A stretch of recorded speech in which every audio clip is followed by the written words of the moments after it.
खेती करने के लिए हल, बैल, बीज आदि कई चीजों की जरूरत होती है, लेकिन बुद्ध की इस प्रेरक कहानी में जानिए अमृत खेती के बारे में, जिसमें ना ही बीज की जरूरत पड़ती है, ना बैल और ना ही हल की। बौद्ध धर्म के संस्थापन महात्मा बुद्ध की अमृतवाणी में जीवन से सारे कष्टों के निवारण का सूत्र छिपा है। उनके ज्ञान, उपदेश, सीख और विचारों से जीवन सुखी बनता है। बुद्ध ने बोधि वृक्ष के नीचे बैठकर सालों तपस्या की और इसके बाद उन्हें दिव्य ज्ञान की प्राप्ति हुई।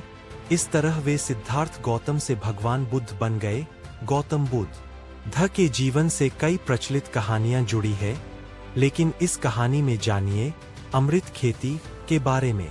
जी हाँ, ऐसी खेती जिसमें ना ही हल की जरूरत होती है, ना बैल की और ना ही किसी बीज की। इस कहानी में गौतम बुद्ध ने अमृत खेती के रहस्य के बारे में बताया है।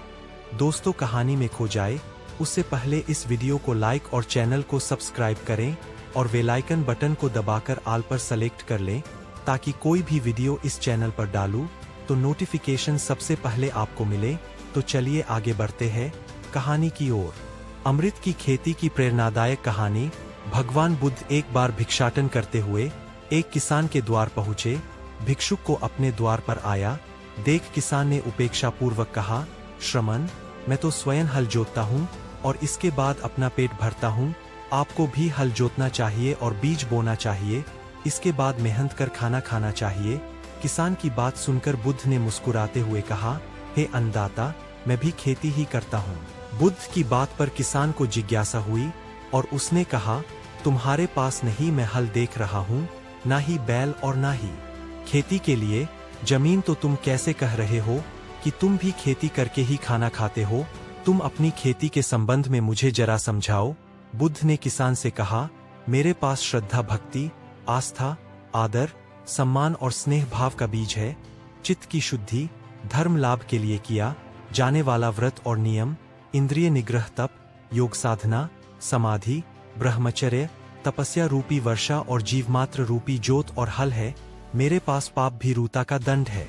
मेरे पास काले लोहे से सोना बनाने वाले सद्विचारों का पारस रूपी रस्सा है। स्मृति और जागरूकता रूपी हल की फाल और पेनी है। बुद्ध बोले, मैं वचन और कर्म में संयत रहता हूँ। अपनी इस खेती को अनावश्यक के नकारात्मक विचारों की घास से मुक्त रखता हूँ और आनंद की फसल काट लेने तक पूरी तरह से प्रयत्नशील रहता हूँ। प्रमाद के ही कारण आसुरी वृत्ति वाले मनुष्य मृत्यु से पराजित होते हैं और अप्रमाद यानी संत प्रवृत्ति वाले ब्रह्मास्वरूप अमर हो जाते हैं। यही अप्रमाद तो मेरा बैल है, जो बाधाएं देखकर भी कभी पीछे मुंह नहीं मोड़ता। वही मुझे सीधा शांतिधाम तक ले जाता है। इस तरह से मैं भी तुम्हारी ही तरह किसान हूँ और अमृत की खेती करता हूँ। भगवान बुद्ध ने आगे कहा कि वास्तव में अपने अपने कर्म के अनुसार इस दुनिया में हर कोई किसान ही है। इसलिए अपने जीवन में मनुष्य जिस कर्म की खेती करता है, उसी के अनुसार फल प्राप्त करता है। इस ज्ञान को सुनकर वो किसान महात्मा की शरण में आ गया।